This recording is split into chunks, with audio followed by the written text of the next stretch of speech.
adjectives and nouns. Adjectives and nouns. Voilà, tey leçon bi dama ko jëmale ci comme par exemple nga am nom boo nga am adjectif am nom wala nga am nom am adjectif et cetera. So boo amoon beautiful, xam nga beautiful ab adjectif la mooy taaru.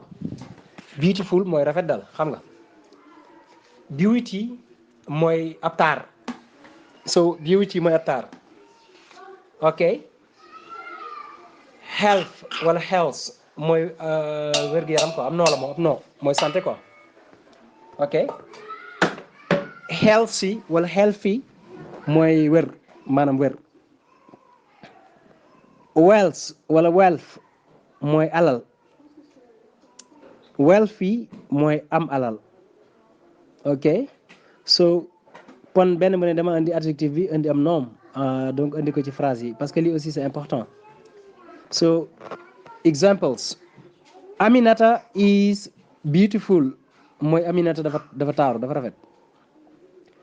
A lot of men love her because of her beauty maanaam góor ñu bari dañ koo bëgg ndax taaram bi. A lot of men love her because of her beauty mooy ñu bari dañ koo bëgg ndax taaram bi.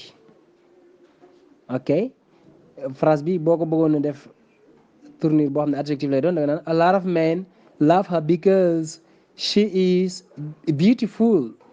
Ok. I wish you happiness, health, and so many good things in your life. I wish you happiness, maa ngi lay ñaanal mbégte, health, wér-gu-yaram, and so many good things in your life. Ak yu baax yu bari daal ci sa àdduna maa ngi la koy ñaanal. Maa ngi lay ñaanal mbégte, wér-gu-yaram ak yu baax yu bari daal ci sa àdduna.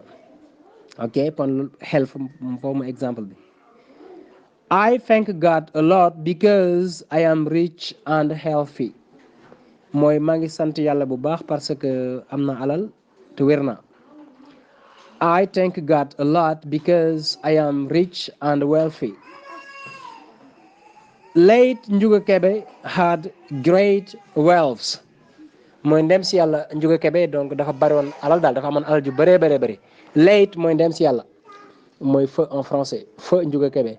Late Njuga Kebe had great wealth. Feu Njuga Kebe avait beaucoup d'argent. bu dee ci adjectif bi nga ne Njuga Kebe was wealthy. Njuga Kebe était riche maanaam dafa nekkoon ku am alal voilà.